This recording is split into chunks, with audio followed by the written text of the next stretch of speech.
Metro rail, উড়াল সেতু, flyover, কত গাল ভরা গল্প আমাদেরকে বলা হয়েছে। কিন্তু একটা জাতির যে মেরুদণ্ড, তার যে উপযুক্ত শিক্ষা, সেই শিক্ষা কার্যক্রমকে ধ্বংস করে দেওয়া হচ্ছে। এটাই ফ্যাসিস্টরা যুগে যুগে করেছে, যে 15-16 বছর ধরে আপনার জ্ঞান চর্চা, বিজ্ঞান চর্চা এর কোনো অবকাশ ছিল না বলেই আজকে মাস্তান তৈরি হচ্ছে, আজকে গুন্ডা তৈরি হচ্ছে। এদেশের সরকারি এবং বেসরকারি প্রায় 40% বিদ্যালয়ে, এটা হচ্ছে গণমাধ্যমের রিপোর্ট, বিদ্যালয়ে আপনার আধুনিক প্রযুক্তি নির্ভর কোনো শিক্ষা কার্যক্রম নেই। 40% কম কথা। এবং সেটা গ্রামীণ অঞ্চলে আরো কঠিন অবস্থা। শহরে যদি কিছুটাও থাকে, কিন্তু গ্রামীণ অঞ্চলে এটার মানে এই ঘাটতি আরো তীব্র, আরো বেশি। আমরা সেই দেশে বসবাস করছি। আমাদের সামনে কত ফানুস দেখানো হয়েছে, মেট্রো রেল, উড়াল সেতু, ফ্লাইওভার, কত গাল ভরা গল্প আমাদেরকে বলা হয়েছে। কিন্তু একটা জাতির যে মেরুদণ্ড, তার যে উপযুক্ত শিক্ষা, সেই শিক্ষা কার্যক্রমকে ধ্বংস করে দেওয়া হচ্ছে। এটাই ফ্যাসিস্টরা যুগে যুগে করেছে। আপনি বিভিন্ন দেশে যেখানে একদলীয় দুঃশাসন আছে, এক ব্যক্তির শাসন আছে, সেখানে এটাই দেখা যায়। ফ্লাইওভার করে তারা, কিন্তু স্কুল এবং হাসপাতাল তারা তৈরি করেন।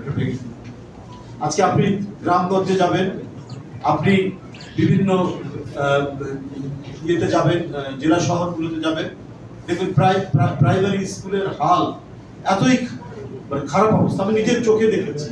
আমার বাড়ির পাশে মালতীনগর হাই স্কুল বলে একটা স্কুল আছে বগুড়াতে। স্কুলের ভিতরে কুই পোকার ঢিবি হয়েছে, এবং এরকম আরো বিপন্ন, বিপর্যস্ত এবং জীর্ণ দশা স্কুল এবং প্রাইমারি স্কুল।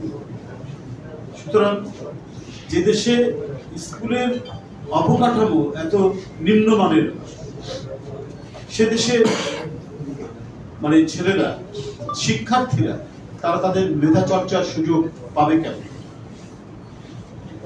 যদি স্কুলের হাল হকিকত যদি এরকম, তাহলে সেখানে মানে প্রযুক্তির জন্য আলাদা ল্যাবরেটরি, তাদেরকে প্রযুক্তি মনস্ক, তাদেরকে বিজ্ঞান মনস্ক করার জন্য সে যদি অবকাঠামো না থাকে, সেই শিক্ষক না থাকে, শিক্ষকরা যদি সেই বিজ্ঞান চেতনায় উদ্বুদ্ধ না থাকে, তাহলে ছাত্রদেরকে উদ্বুদ্ধ করবে। আমরা নজরুলের একটা কবিতা থাকবো না খুব বদ্ধ করে দেখবো এবার জগৎটাকে, এই কবিতা ক্লাস 7-এ পড়েই মানে আমাদেরকে অনেক কিছু উদ্বুদ্ধ করবে, যে আমরা বড় হলে বিজ্ঞানী হবো, আইনস্টাইনের মতো। নজরুলের ওই কবিতাটা, এদেশের মহান কবিরা যে উদ্দীপনামূলক কবিতা লিখে গেছে, কিন্তু যারা বাস্তবায়ন করে, আমরা যারা রাজনীতিবিদ, প্রশাসক, আমলা, আমরা কিন্তু উদ্বুদ্ধ হয়ে আগামী প্রজন্মের জন্য আমরা সেই কাজটা করতে পারি। আমরা কি দেখি যে ছাত্রলীগের নেতা, তিনি দেশের প্রধান উপদেষ্টাকে হত্যা করার জন্য পরিকল্পনা করছেন। আজকে যদি সত্যিকারের বিজ্ঞান নির্ভর, প্রযুক্তি নির্ভর মানে আমাদের শিক্ষা যদি ঢেলে সাজানো, তাহলে শিক্ষার নাম নিয়ে, ছাত্রের নাম নিয়ে একটি ছাত্র সংগঠন থেকে তৈরি হওয়া একটি ছেলে, আপনারা আজকেই আপনি খবরের কাগজে দেখুন যে তেজগাঁ ছাত্রলীগের সে সাধারণ সম্পাদক, যে ছেলেটি ছাত্র নাম ছিল, সে দেশের একজন প্রধান উপদেষ্টাকে হত্যা করার একটা চক্রান্ত সে করেছে, এবং সেটা মানে হদিশ পাওয়া গেছে শরীয়তপুর।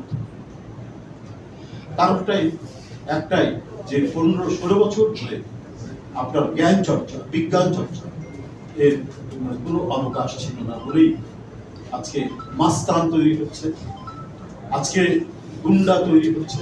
ছাত্র নামধারীদের দিয়ে কিভাবে মিছিল ভাঙানো যায়, কিভাবে মিটিং ভাঙানো যায়, এই প্রশিক্ষণ দেওয়া হয়েছে। আজকে যদি সত্যিকার অর্থেই সেই শিক্ষার পরিবেশ থাকতো, সত্যিকার অর্থেই এখানে প্রকৃত শিক্ষক, যে জ্ঞান বিজ্ঞানের চর্চা করত, সে তার ছাত্রদেরকে সেভাবে গড়ে তুলত।